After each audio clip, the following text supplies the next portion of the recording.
Earthquakes caused by the wind. Wind-triggered ground shaking masks micro-seismicity. Wind is one of the things that the geologists are afraid of. The wind blowing over Yellowstone, creating waves on Yellowstone Lake. Yellowstone Lake is over part of the caldera in the national park, and they claim that even wind can cause earthquakes because of the wave motion over the surface of the lake. But wind can also mask micro-seismicity.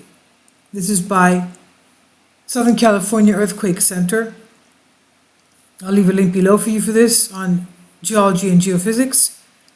Ground motion caused by gusts of wind can drown out signals from the smallest earthquakes, potentially confusing earthquake detection algorithms. This is by Catherine Courtney. The earthquakes that, of course, cause us to jump out of bed, the ones that trigger an instinctual urge to duck and cover, are powerful and could be destructive. They're also rare. For every magnitude 7 earthquake, roughly a million magnitude 1.0 earthquakes occur. For every 7 magnitude, there's a million 1 magnitude earthquakes.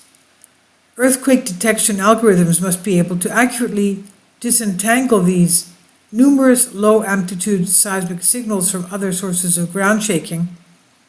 For example, an aircraft passing overhead, or a garbage truck outside, or a moving truck. The waves crashing into coastlines, for example, also can do that. Now researchers have analyzed the waveforms of wind-induced ground motion, work that will boost the performance of future earthquake detection algorithms, as the scientists suggest. They've researched on a ranch.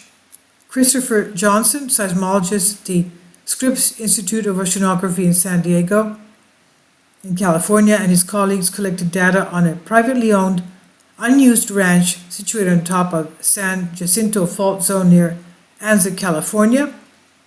Johnson and his team placed 40 geophones around the property's stands of vegetation, old structures, abandoned machinery, and defunct airstrip. The coffee can-sized instruments were anchored to the ground, about 12 centimeters long metal spikes, recording ground velocity measurements 500 times per second from 9 of February through 17th of March of 2018. The scientists wanted to understand better ground movements caused by wind energy, the wind being transferred into the earth through, for example, plant roots or building foundations. Can you imagine the wind moving the plant, moving even the roots of the plant? And these instruments are so, they can pick up these subtle movements. A breath on a hair, for example, they can pick up such movements. Now, this is important for the researchers because wind-induced ground shaking, which affects roughly the top kilometer of the Earth's crust, is a source of noise in seismic records. Johnson said we need to have a really good understanding of what all of these noise signals are. Seismic records are increasingly being mined to find new fault lines, and better understand how one earthquake triggers another earthquake. To test how ground shaking was correlated with wind strength, the scientists also measured wind velocity using an anemometer mounted near the ranch unused airstrip. Anemometer is something that counts the strength of the wind.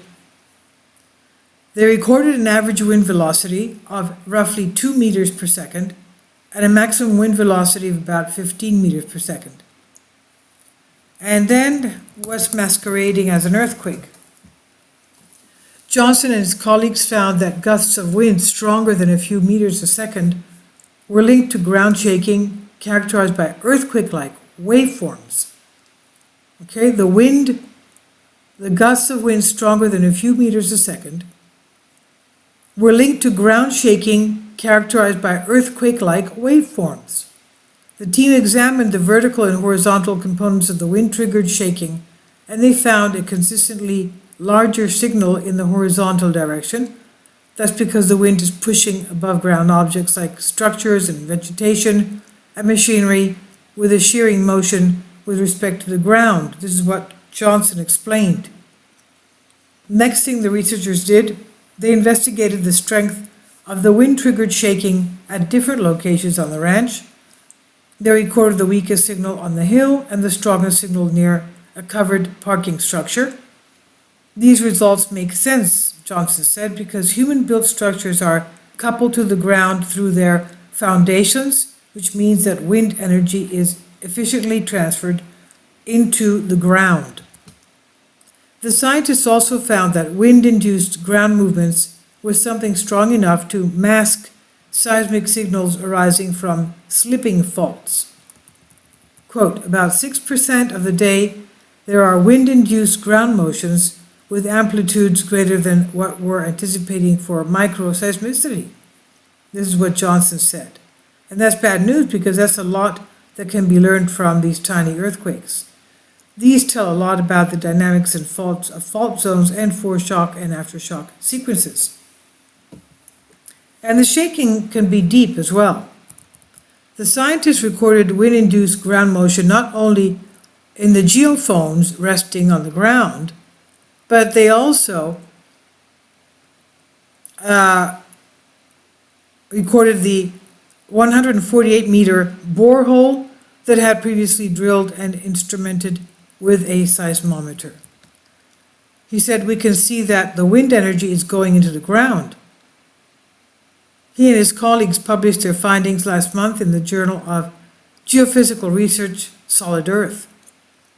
The results are important. This is what Adam Ringler said. He's a geophysicist for the U.S. Geological Survey at Albuquerque Seismological Laboratory on Kirtland Air Force Base, New Mexico.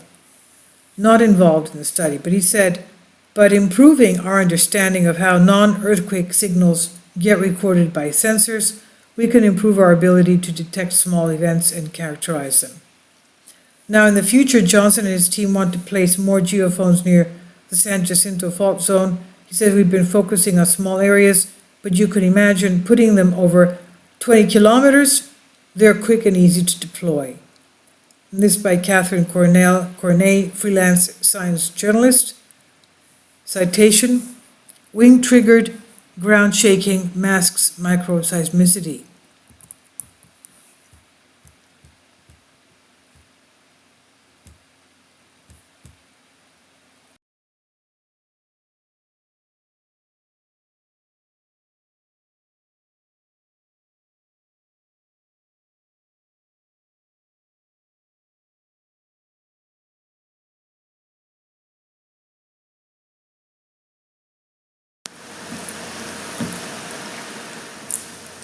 If you'd like to join me on my Patreon account, you will hear content not covered by mainstream media.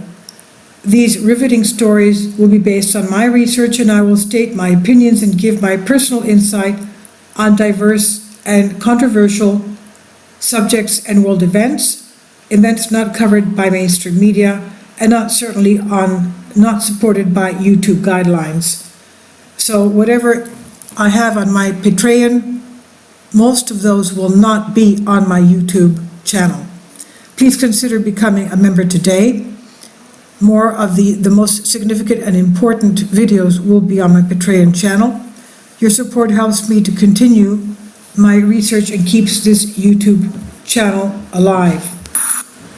And we depend on your support, your generous charity, because we help economically challenged families here in Athens, Greece, in Kapota, and we also help the young generation with university tuition and the community around our church.